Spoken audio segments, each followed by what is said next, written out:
I know that some people in Egypt have old-fashioned ideas. Old-fashioned ideas based on the assumption that the Nile water belongs to Egypt, and that Egypt has the right to decide as to who gets what of the Nile water, and that the upper riparian countries are unable to use the Nile water because they will be unstable and because they will be poor.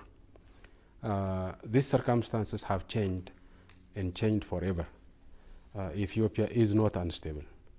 Ethiopia is still poor, but it is able to cough up the necessary resources to build whatever infrastructure and dams it wants on the Nile waters. Out of the countries that have signed this agreement so far, you seem to be the architect. 85% of the Nile waters come from Ethiopia.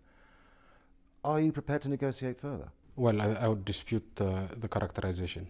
You would deny that you're pushing it more than most? No, well, we are not pushing it more than anybody else. Everybody is interested in it, and all of us are agreed that this should go forward. And as far as negotiating further is concerned, we see no reason why Egypt, and I think it's mainly Egypt, Sudan is not a main problem in this regard.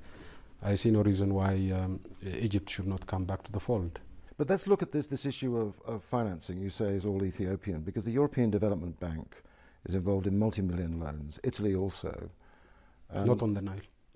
But through your program of 5 hydroelectric dams involves funding from these countries. Not on the Nile. Yes, but that nevertheless, whether it's on the Nile or not, if Egypt lobbies hard and you get into if this escalates, surely that funding could come into doubt. Egypt will not be able to stop Ethiopia from building dams on the Nile. That is history. And that is not going to be part of the solution. With respect, are you not underestimating Egypt's ability to sway international donors? No, I never underestimate that. What I am suggesting that we are beyond that Ethiopia is able and willing to use its own resources to build dams on the Nile. That is not the way forward. The way forward is not for Egypt to try and stop the unstoppable. The way forward is to seek a win-win solution through diplomatic efforts. If, as could be the case, foreign donors do start withdrawing support for your other projects, that will obviously escalate the situation. How far will you go with this? There is nothing more we can do than what we are already doing, which is to continue to develop our resources, including the Nile water resources.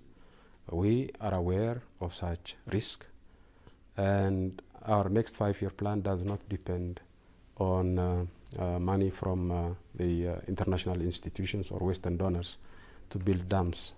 It is primarily dependent on our own capacity. And I assume did you dismiss the claims that you have software that jams certain websites, that you have surveillance techniques, bugging going on in a much bigger way than most African states? Do you deny that? We jam propaganda campaigns, hostile propaganda campaigns such as VOA. You describe the VOA's Amharic service as a hostile propaganda. Hostile propaganda? Yeah. And you would let anybody investigate, would you? You would let anybody come in to investigate independently, thoroughly, without restricting them? There are internationally accepted norms in that regard which do not violate sovereignty of nations. The United Nations has such right. On the basis of bilateral understanding, we have offered to the United States, for example, to jointly investigate cases of human rights violations that they routinely report on the basis of allegations. They seem to have accepted that in principle, but we have yet to see it in practice.